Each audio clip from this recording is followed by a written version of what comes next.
The big dance is here. Welcome to our basketball special, Road to the Championship. I'm Danny Harnden. We'll talk with Kevin Connolly covering the High Point Panthers in just a moment, but let's tip things off with that impressive game last night by the North Carolina Tar Heels. Carolina absolutely whooped up on San Diego State in that first four game in Dayton, Ohio. They put up 95 points on an Aztec team that is considered one of the top defensive teams in the country. UNC led by 40 points at one point in the second half, ended up winning 95-68. And yes, the players heard all the talk earlier this week about how they should not have been selected for this tournament. So much heat, so much criticism. The Tar Heels went out and let their play do the talking. We know we deserve to be here. We're not looking to send a message to anybody else. We're just looking to compete as a team and be the team that we know that we're capable of being. And I think we did that tonight. We want to do that when we get to Milwaukee and go from there. But, I mean, we hear what people say. We don't really care about it. It is what it is. We're focused on us. Some of the numbers from the win: 14 made three-pointers, most ever by a UNC team in an NCAA tournament game. R.J. Davis tied a school record with 6 threes. If Carolina can shoot like this, look out. Coach Davis enjoyed the hot shooting, but liked everything else even more. Now, it would be great if we hit 14 threes on Friday. I'll take that. But the reason why that I consistently tell the team the 3 boxes that we have to check is defense, rebounding, take care of the basketballs, because those are things that travel, and those are the things you can take care of. You're in control of. Making missing shots, those things go in and out. But if you defend, you rebound, you take care of the basketball, it doesn't matter who you play, you're going to be in the game. Can the Tar Heels keep it rolling? Next up, a real good Mississippi team. It's a 4 o'clock tip-off on Friday. So what's the deal with Ole Miss? First of all, they played in the toughest conference in college hoops, the SEC. They got a record 14 teams in the NCAA tourney. Ole Miss dancing for the first time since 2019. They are balanced. 6 different guys have led this team in scoring this year, and they are experienced. 8 of their top 9 players are seniors. The Tar Heels are familiar with the Rebels. Leading scorer Sean Padula, he played 3 seasons with Virginia Tech. Well, a team that is dancing for the very first time is High Point University. Our Kevin Connolly is with the Panthers in Providence, Rhode Island. And KC, you've been to so many NCAA tournaments over your career, but talk about how this one is different because you've been actually traveling with this team everywhere they go.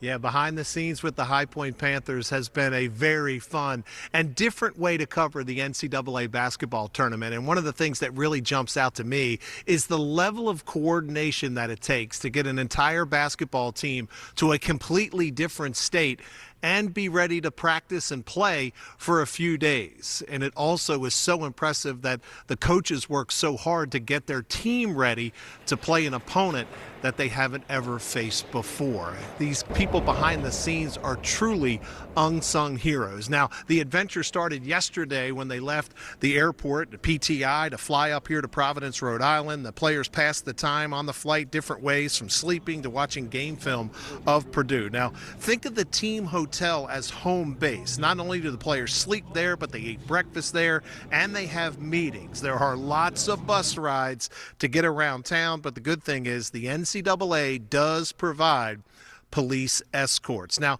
the logistics of getting everything ready really is extraordinary to see. Now, Fox 8 was granted exclusive inside access to the High Point practice this morning as head coach Alan Huss tried to get his team prepared to take on Purdue tomorrow. And the thing that really jumped out to me is that Coach Huss was hammering on a couple of topics. One, minimizing mistakes, and of course, they got to play some great defense. Maybe the best defensive effort of the entire season. The High Point University Panthers were up early and on the bus headed to practice by 8 o'clock.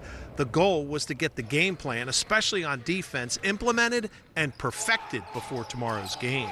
Top 5 offense in the country, so our ability to slow them down and get in their way a little bit, maybe bother them with some things we haven't done in the past, will go a long ways in determining whether this game's going to be close or not. Assistant coach Mike Nesbitt has spent a lot of time watching Purdue. His job to get the scout team ready before practice starts so those guys can give the regulars a good look at what they might see during the game against Purdue. They've learned 35 different offenses, about 10 sets each team that we play, and we expect them to, know who they are playing, personnel-wise, all that kind of stuff. So, they've been great for us all year. The mandatory NCAA workout was laid back and free-flowing. It was just to get their eyes on the floor where they'll play the first NCAA tournament game in school history. All them late nights in the backyard, practicing, shooting late shot clock shots in the backyard by myself. I mean, it's all for this moment. I mean, I've been watching this since a kid, so it's a blessing. It's surreal for me, for sure. There is a final walkthrough going through right now at the team hotel. They're in a ballroom, and there is a lane and a three-point line taped on the floor. So they, again, using every little bit of time that they can to get ready to take on Purdue tomorrow. Danny? All right, Casey, we'll talk to you again in just a little bit. All right, hey, Duke is the #1 seed in the East region. They got a nice reward of playing close to home in Raleigh. The Blue Devils hit the court Friday afternoon around 2:50 against the winner of tonight's first four battle, American Mount St. Mary's game. Duke has been so good all season, 31-3. They lost to Clemson, Kentucky, and Kansas, and won all the rest of them, including another ACC championship. This is Jon Scheyer's third season since taking over for the legend Coach K. Think about how much pressure you're under replacing the greatest of all time, what many call him. Scheyer won an NCAA title as a Blue Devils player back in 2010, and coaching at Duke, it's been a dream. I think back to my playing days, and obviously that's Coach K and the coaching staff and my teammates. I think back to coming on staff here and this transition, which has been crazy. Nina King and her support for just understanding what this program needs and the vision going forward. And then we have the best fans in the world. I mean, every place we play, there's Duke shirts in the stands, and we're going to the game and people are waiting for us. So just the support from Duke fans all over the world showing up for us means a lot, and then supporting us, understanding we're building something special. 4 wins gets you an all-expense-paid trip to San Antonio for the Final Four. Duke, Auburn, Florida, Houston are the #1 seeds, but there are so many other good teams out there. Meanwhile, the women's Final Four is in Tampa this year. Can NC State make it to the Final Four for the second straight year? What about Carolina or Duke? We'll talk women's hoops straight ahead on Road to the Championship.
University.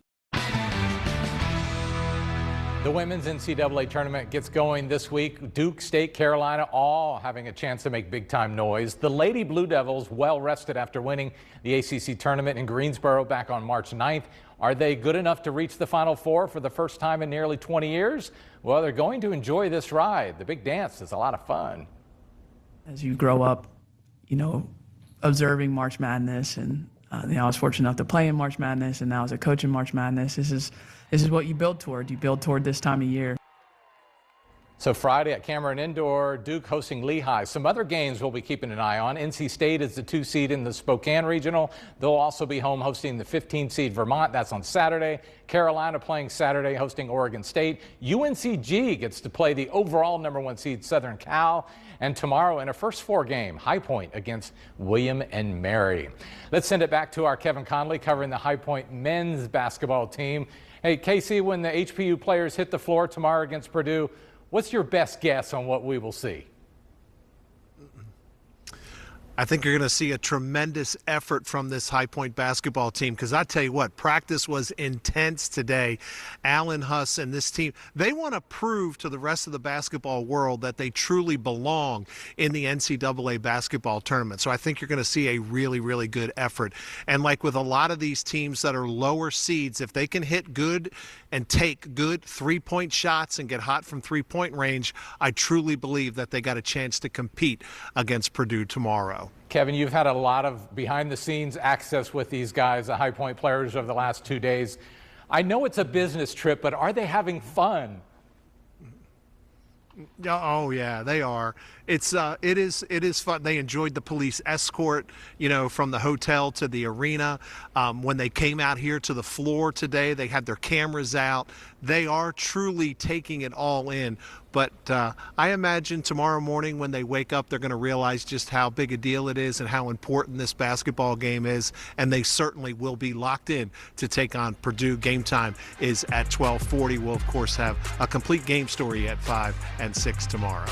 All right, thanks for watching. Live reports from Kevin tomorrow, and I'll be in Raleigh with the Duke Blue Devils. Have a good night, everybody.